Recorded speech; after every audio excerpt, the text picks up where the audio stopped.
Howdy-ho, neighbors! It is time for some real talk here on Steve Shetler Media. Real talk with Aaron and Steve. Aaron M. Fleming, pastor of New Life Community Church in Wellman, who sponsors this segment here on Steve Shetler Media. Aaron, how you doing today? I'm doing pretty good, Steve. It's good to be with you again in the studio live. Yes. And we're from the Oski. Let me move my head. Oski Dental Studios. You can see it behind me. When I get two people in here, you can't see the Oski Dental banner very well. But improve your smile at Oski Dental. So we're here to keep it real. Aaron, what's on your mind this week? Well, Steve, last week I promised everybody an anecdote. Yes. Can't promise an anecdote and not come through. I promised to tell a story about my wife being judgmental. Oh, well, I know Melissa. Pretty judgmental. Kidding, Melissa. Is your wife ever judgmental, Steve? Never. Ever. Never. That's good. I'm glad to hear that you have such an ideal wife. A saint. That's good. My wife, on the other hand, is an old battle axe.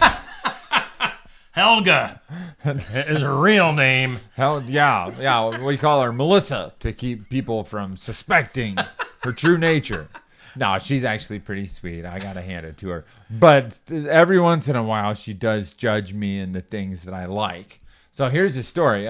This goes back some time. Our anniversary, our 26th anniversary is coming up in just about a week, June 16th.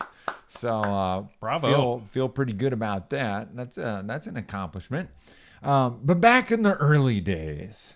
Back when? Yeah, we married young. I was 21, she was 19, so still just figuring stuff out about life. And pretty early in the marriage, we established pretty quickly that she would do the grocery shopping. I had a full-time job. She worked a couple of part-time jobs, so she had a little more free time. We also established very quickly that she would do the checkbook. I've heard stories. We wanted bills to get paid. Not judging, but one time I did get my phone turned off. Whoops. My housemates weren't real excited about it. I had the money, and my housemates were happy to pay for their share of the phone bill, but, I'll do it tomorrow, that kind of thing. So she took over a couple of those vital administrative roles. But every once in a while, I go grocery shopping with her. Which means she likes that. It's nice to be together. But I sometimes put some things in the cart that she wouldn't buy. So on this occasion early on in our marriage, we were at Aldi, I think, and we were going through the frozen food section, and my eye fell upon the frozen corn dogs. And I said to myself, corn dogs. Now that would hit the spot. So I opened the freezer door and I got out the corn dogs and I put them in the cart. And that's when the judging started. That's when the judging really started. Ew, that's so nasty. Gross. How could you want to eat those? That's so nasty. I heard the word nasty about 60 times in 4 minutes. But, I was like, hey, who earns the money around here? Making the big bucks in the wood shop. So we bought the corn dogs and we got home and I threw them in the freezer and promptly forgot about them. And she forgot about them too. All right. About 2 months later, I got home from work early one day and I was feeling a little snacky. So I thought to myself, what do we have? Looking in the fridge, nothing snacky in the fridge. Opened the freezer on a whim. And behold! Corn dogs. So I got out 2 corn dogs, put them on a plate, put them in the microwave, set it for about 2 minutes, I think.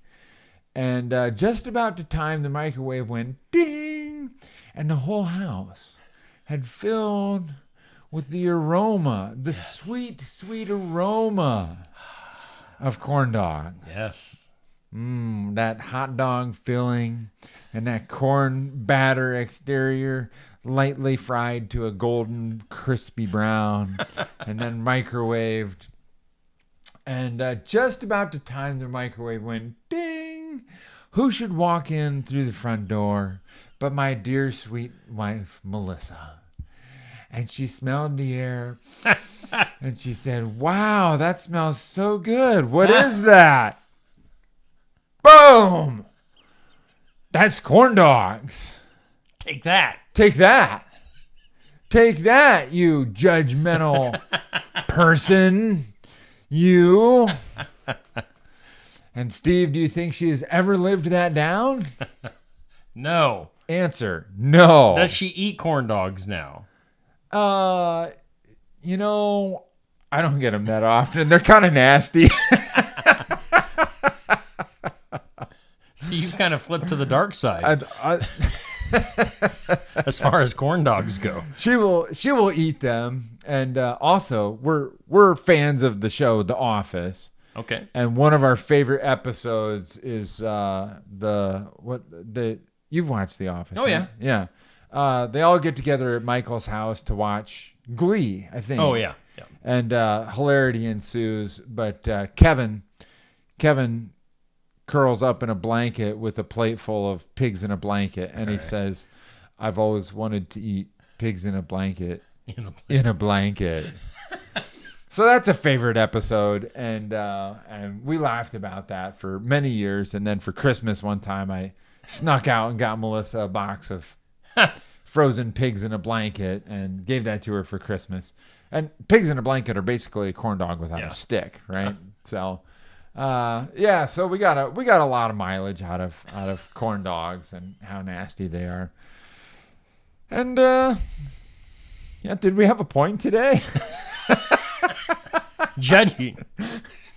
She was judging your corn dogs. She was judging and you and me. Yeah. And we were just talking about that last week. We're pretty sure that when Jesus said don't judge, he didn't mean if you see somebody doing something horrible, you can't say, "Hey, that's a sin." Yeah. Like it is a sin to, I don't know, murder people. Not a lot of controversy there. There are some more controversial sins, though. And when we start to get into those, it's easy to get defensive. Yep. But the fact of the matter is that, like a chapter before, Jesus said, "Don't judge." He's talking about if someone is accusing you of something and dragging you off to court, maybe you ought to settle with them. And I think the implication there is that sometimes people confront you about things that you're doing wrong, and to settle with them means to admit it and to do whatever it is you need to do to make it right with that person, instead of getting thrown into jail and having to pay the last penny, I think. So there's a difference between judging somebody for eating corn dogs, because that's just a wholesome all-American food. Yes. State Fair legend. State Fair legend, yeah. Do you go to the State Fair much? Yes. We always have a corn dog. Foot long, in fact. Foot long. The bigger, the better. And then you don't have to eat again for a week. Yeah, I mean that's really the State Fair is the only time I need to have a corn dog. I mean it's not like a normal part of my diet. I have never been to the State Fair. Oh, dude, you got to go. Don't judge me. How dare you? It's the giant crowds and the expensive food. It is very expensive. But you know what? Speaking of judging people for eating things, for years I thought, "Oh, fried Oreos, that's so disgusting. Okay, I'm going to go back into my judgy voice this week." We're going to see if Steve can manage to not judge me. Silent judging going on right now. I can tell you're judging me, even though you're not saying anything. Okay, I'm going to try not to talk like that ever again in my life. Fried Oreos. Fried Oreos. I totally judged fried Oreos. Totally. I've never had one, so I don't know. Okay, it turns out they're really fantastic. Sure, yeah, doesn't surprise me. It's kind of like the you got the crispy golden goodness of fried breading around the outside, and then the Oreo inside kind of like melts. Okay. So it's like an almost liquid Oreo. Do you see the appeal? Yeah, I like Oreos, so you don't have to twist my arm too much here. Okay. Well, next time you're at the state fair, try out the fried Oreos. Now, I would never try fried butter. That's disgusting. I'm sure it's great. I've never had that either. So, all right. So while we're talking about judging, I do want to flip over in my mind quickly to Matthew chapter 13 and a different kind of judging that is also pretty destructive. And I think that's self-judging. And I don't mean the kind of... So back in chapter 7 of Matthew, Jesus says, hey, if you have a log in your own eye, maybe you should take that out before you take a speck out of somebody else's eye. And he's talking there about examining yourself morally.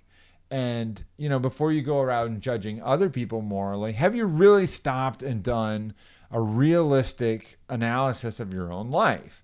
And yeah, maybe I shouldn't be talking about other people's sin if I've got some stuff in my own life that is just totally running wild, right? mm-hmm. But the kind of self-judging that I'm talking about happens when we compare ourselves to other people. And so really specifically what Jesus is talking about he tells a parable in chapter 13 about a farmer who represents God, who sows seeds, which represents the word of God. And so he sows seeds, and some of it gets eaten by the birds, and some of it withers in the hot sun, and some gets choked out by vines or thorns. And then some of it grows and produces a harvest, 30 or 60 or even 100 more than what was planted. And now with modern corn hybrids, I understand you can get 800 plus kernels off of one ear of corn. Okay. Probably not the case when the Pilgrims showed up and the Indians were showing them how to grow corn. I think those were maybe a couple of inches long ears, but you know, modern seed genetics. But we kind of get into this thing where we think, well, my life is only producing 30 pieces of goodness, whatever that means. Like, what is the fruit that God wants? You know, I'm only producing 30 pieces of goodness, and Steve is producing 60 pieces of goodness, and so I just must be trash.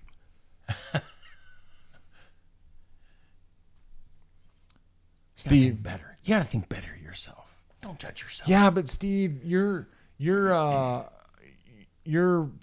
videos reach hundreds of thousands of people a month. And my Facebook posts reach like my mom. And she tells you it's great. Yeah. Of course, probably 200,000 of your likes a month are your mom, but guilty as charged. she is a big fan. She is a big fan, and for good reason. But no, like just we get into those kinds of things. Like, oh, that guy's post got 100 likes, my post got 2 likes.